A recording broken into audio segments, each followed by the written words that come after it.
মাঝে মধ্যে খাবারে ভিন্নতা মন্দ লাগে না। সবসময় এক ধরনের খাবার খেতে খেতে যখন একদম একঘেয়েমি চলে আসে, তখনই কিন্তু একই খাবারকে একটু ভিন্নভাবে রান্না করে ভিন্ন স্টাইলে যদি পরিবেশন করেন, বাসায় ছোট বড় সবাই কিন্তু খুবই পছন্দ করে।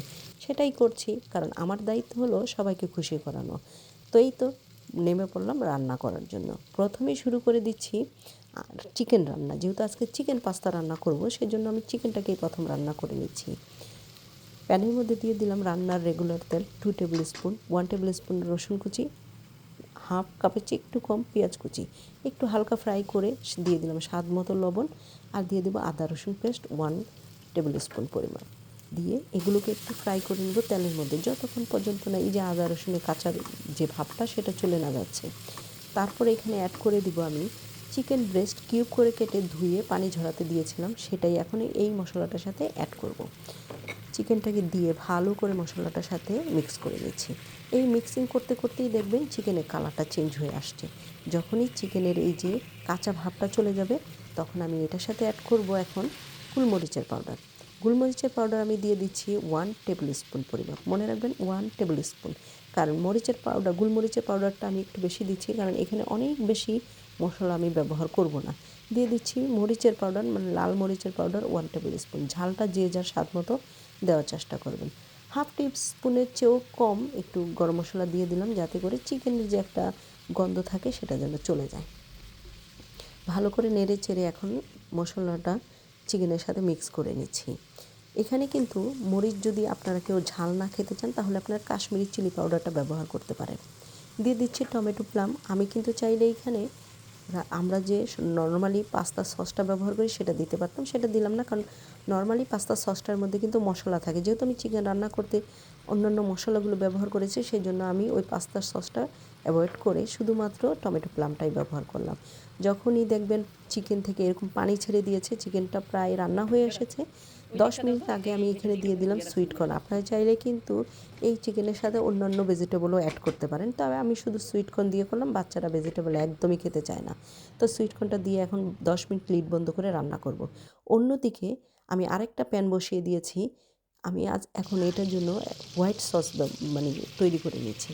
আমার এই চিকেনটা রান্না করতে হোয়াইট সস লাগবে। তো হোয়াইট সসের জন্য প্রথমে আমি বাটার দিয়ে দিলাম। বাটার এখানে আমি প্রায় হাফ কাপের মতো ব্যবহার করেছি। একটু বাটারের পরিমাপটা বেশি দিতে হবে। তারপরে একটু ফ্লাওয়ার দিয়ে, সামান্য একটু ফ্লাওয়ার দিয়ে এটাকে ভাজা ভাজা করে নিতে হবে। যখনই দেখবেন এরকম একটু ভাজা ভাজা হয়ে যাবে, তখন আমি এখানে মানে মিল্ক ব্যবহার করছি। আমি একটু হালকা কুসুম গরম মিল্কটা ব্যবহার করেছি, যাতে করে এই যে বাটারটা, এটা যেন বাটার আর যে আটাটা এটা যেন লাম্পি না হয়। এই তো এখন দিয়ে দিচ্ছি স্বাদ মতো লবণ। প্রথমেই আমি বলেছি স্বাদ মতো লবণ অবশ্যই দিবেন, কারণ প্রথমে আমি চিকেনের মধ্যে কিন্তু লবণ ব্যবহার করেছি, এখন আমি হোয়াইট সসেও লবণ ব্যবহার করছি। হিসাব অনুপাতে লবণ ব্যবহার করতে হবে। দিয়ে দিলাম গোলমরিচের পাউডার, আর দিয়ে দিলাম চিলি ফ্লেক্স। তো যেহেতু আমাদের বাসায় সবাই একটু ঝাল পছন্দ করে, আমি কিন্তু এখানেও চিলি ফ্লেক্সটা ব্যবহার করেছি। আপনারা চিলি ফ্লেক্স অ্যাভয়েড করতে পারেন যদি আপনারা ঝাল কম খান, যেহেতু গোলমরিচ কিন্তু অলরেডি ঝাল একটা আইটেম। তো যাই হোক, এখন এই যে হোয়াইট সসটা, এটা কিন্তু আমার হয়েই গিয়েছে। এইটাকে একদম যখন একটু বুটবুট বলক চলে আসবে, তখনই হোয়াইট সসের যে চুলাটা আমি বন্ধ করে দিয়েছি, আর এদিকে 10 মিনিটের মধ্যে কিন্তু আমার চিকেনটাও হয়ে গিয়েছে।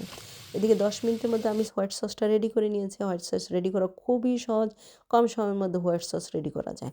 এখন আমি দিয়ে দিচ্ছি এখানে ক্যাপসিকাম, মানে একটু রেড আর গ্রিন ক্যাপসিকাম ব্যবহার করছি। আপনারা চাইলে এটা যদি আপনাদের হাতের কাছে না থাকে, এটাও অ্যাভয়েড করতে পারেন, তবে হাতের কাছে থাকলে দিলে ভালো লাগে। এইটা দিলে একটা নাইস ফ্লেভার আসে।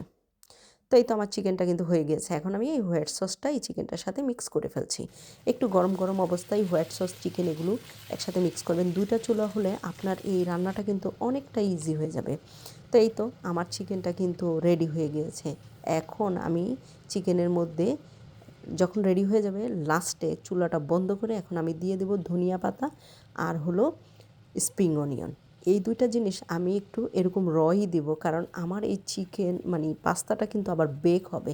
তো যার জন্য আমি এটা ফ্লেভারটা যেন ভালো থাকে, সেজন্য একদম লাস্টে চুলাটা বন্ধ করে চিকেনের সাথে এই ধনিয়া পাতা আর স্প্রিং অনিয়নটা মিক্স করে রেখে দিলাম। তো ওই পার্টটা কিন্তু এখন ফিনিশ হয়ে গিয়েছে। এখন আমি পাস্তাগুলোকে বয়েল করব। এখানে গরম পানি আগে থেকে পাতিলে পানি বসিয়ে দিয়েছিলাম। পানিটা যখন গরম হয়ে আসবে লবণ দিয়ে দিলাম 1 টেবিল স্পুন পরিমাপে দিয়ে এখন আমি পাস্তাগুলো সিদ্ধ করে নেব।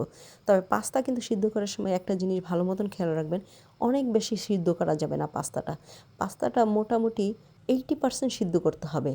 100% পাস্তা সিদ্ধ করলে কিন্তু যখন বেক করব তখন অনেক বেশি নরম হয়ে যাবে। পাস্তার জন্য একটু আস্ত আস্ত থাকে, সেই হিসাবেই পাস্তাটা সিদ্ধ করতে হবে। পাস্তাটা কিন্তু আমার 80% সিদ্ধ হয়ে গেছে। পানিটা ঝরিয়ে এখন আমি চিকেনের সাথে পাস্তাটা দিয়ে ভালো করে মিক্স করে নিচ্ছি। এটা কিন্তু চুলার উপরে বসানো, কিন্তু চুলাটা বন্ধ অবস্থায় এটা মিক্স করতে হবে। এটা কিন্তু কুক করা যাবে না, শুধুমাত্র চিকেনের যে সসটা আমি বানিয়েছি ওটার সাথে পাস্তাটাকে মিক্স করতে হবে।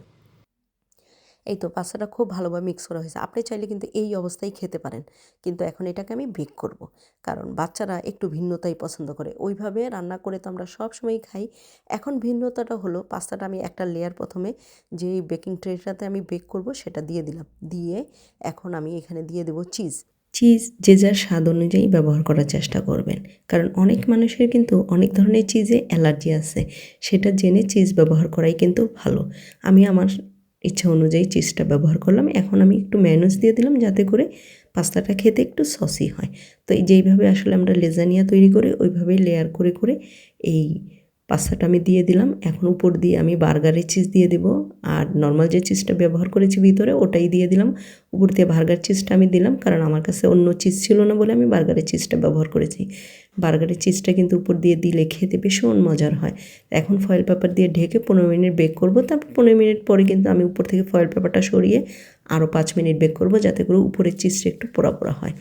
তো এইভাবে লেজানিয়ার মতো করে পাস্তা তৈরি করে খেয়ে দেখবেন, ভীষণ মজার হয়। নর্মাল পাস্তার চেয়ে এটা কিন্তু মানে অনেক গুণ বেশি মজার। তো আপনারা যাদের ওভেন নেই তারা কিন্তু চাইলে পাতিলের মধ্যে পানি দিয়ে একটা স্টেনার বসিয়ে ওটার উপরে এই ট্রেটা দিয়ে ঢেকে এটাকে বেক করতে পারেন, খুবই ইজি।